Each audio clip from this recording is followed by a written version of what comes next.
সম্প্রতি ঢাকাই সিনেমার অভিনেতা চঞ্চল চৌধুরীকে ঘিরে ভারতীয় গণমাধ্যমে একটি বিতর্কিত সংবাদ প্রকাশিত হয়েছে।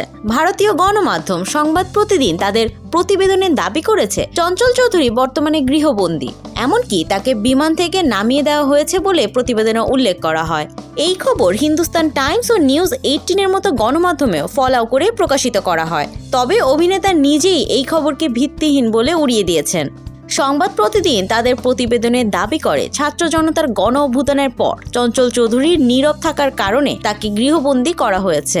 তারা আরও জানায় 17 দিন আগে নিউ ইয়র্কে কাজের উদ্দেশ্যে রওনা হওয়ার সময় চঞ্চলকে বিমান থেকে নামিয়ে দেওয়া হয়।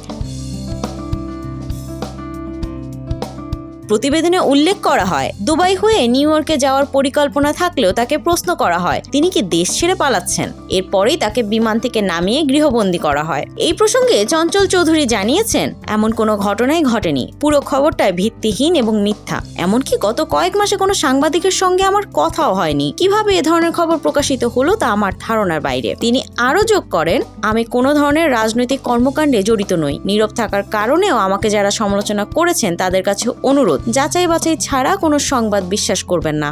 ভারতীয় গণমাধ্যমে প্রচারিত এই গুজব নিয়ে বাংলাদেশের সামাজিক যোগাযোগ মাধ্যমে মিশ্র প্রতিক্রিয়া দেখা গেছে। কেউ কেউ এই গুজবকে বিশ্বাস করে অভিনেতার সমালোচনা করেছেন, আবার অনেকেই তার পাশে দাঁড়িয়ে বলেছেন এটি তার বিরুদ্ধে উদ্দেশ্য প্রণোদিত অপপ্রচার। সংবাদটি নিয়ে চঞ্চল চৌধুরীর সঙ্গে যোগাযোগ করার চেষ্টা করা হলেও ভারতীয় গণমাধ্যমগুলো তার কোনো বক্তব্য নিতে পারেননি। এটি আরও প্রমাণ করে যে সংবাদটি যাচাই বাছাই ছাড়াই প্রকাশিত হয়েছে।